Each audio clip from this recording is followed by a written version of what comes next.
जय श्री राम। मैं प्रकाश हड़तालकर मध्य प्रदेश इंदौर का निवासी हूँ और मैंने वारी करी गुंदेलेकर महाराज जी की। तो मेरे को मन में ऐसा लगा कि अगर मैं वारी कर लूँगा तो मेरी मैया संपन्न हो जाएगी। तो मैं वारी में निकला और वारी करके आया। तो पंढरपुर जो 15 किलोमीटर बचा था, तो वहाँ पे वो जोशी जी ने मुझे ट्रक में बिठा दिया कि वहाँ भीड़ बहुत रहती है, तुम चल नहीं जाओगे, फिर घूम जाओगे, ये करोगे वैसा करोगे। तो मैंने फिर ट्रक में चढ़ गया। फिर आया पूना में बच्चे रहते, बच्चे के बाद पूना में आया। फिर उसके बाद मैंने परिक्रमा उठाने का निर्णय लिया। श्री राम महाराज जी के आश्रम पे गया, आई साहब से प्रमाण पत्र बनवाया। फिर अपने ओमकारेश्वर जी गया, गौमुख से मैया उठाई और मैंने 1 नवंबर को मैया उठाई है और मेरे को 3 महीने और 7-8 दिन हो गए। तो जिंदगी में इंसान ने परिक्रमा जरूर करना चाहिए। अनुभव तो बहुत आते हैं। मैं दक्षिण तट से चला, सब जगह अच्छी सुविधा थी, बहुत जगह आश्रम थे, छोटे मठ थे और कई जगह अपने सदावर्ते वाले आश्रम थे। जैसे जैसे जिनके पास सुविधा थी वैसे वैसे उन्हें सुविधा दी। मंदिरों में भी व्यवस्था होती थी, भोजन प्रसादी की कोई कमी नहीं होती थी। पर अनुभव और प्रचिति जैसे अपन बोलते हैं, तो अनुभव तो बहुत आते हैं। क्योंकि जब मैं एकला चला तो मेरे पास में मेरा सामान था। मेरे महाराज गुरु महाराज थे, आई साहब थी, कुल माता थी और कुल देवताओं की कृपा दृष्टि संपन्न थी। मैं निकला, चलते चलते जंगल में से निकल गया, अकेले ही था। तो कहीं से एक कुत्ता आया, किसी रूप में आया। तो मैं तो भैरव बाबा ही समझता हूँ कि मैया भैरव रूप में आई, मुझे मार्गदर्शन करते करते करते मैं आया। और एक जगह कुत्ता ऐसा गायब हो गया कि मुझे पता नहीं चला, दूसरी जगह प्रकट हो गया। तो मैं सोच गया, मैंने मन में सोच लिया था कि मैया ही मेरे को मार्गदर्शन कर रही है।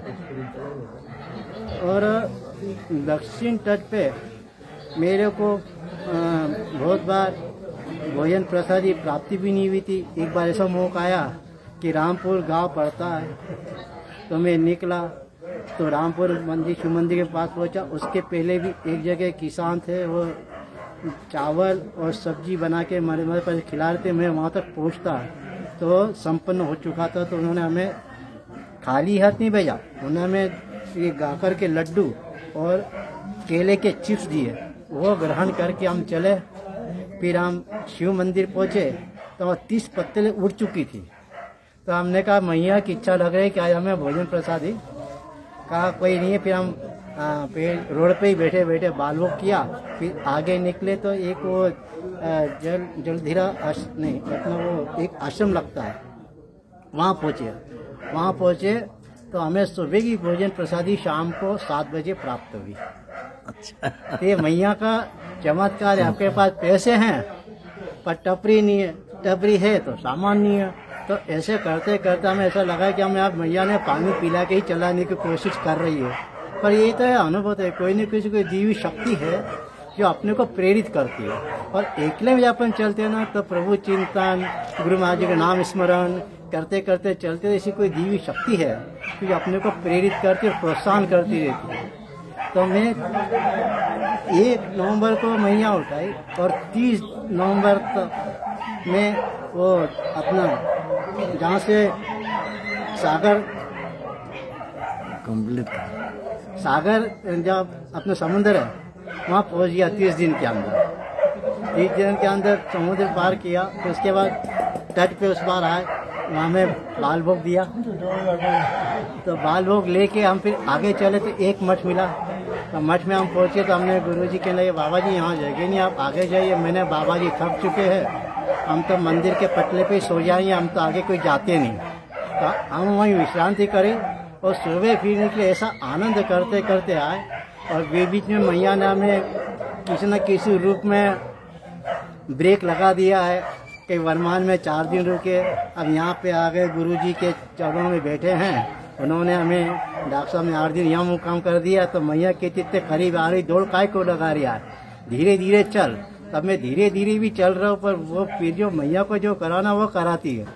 मेरे कुछ नहीं है, पर हाँ ये जरूर है कि मैंने महाराज जी को बोला, सबको विनती करी कि महाराज मेरी परिक्रमा करना है, आप मुझे कराइए।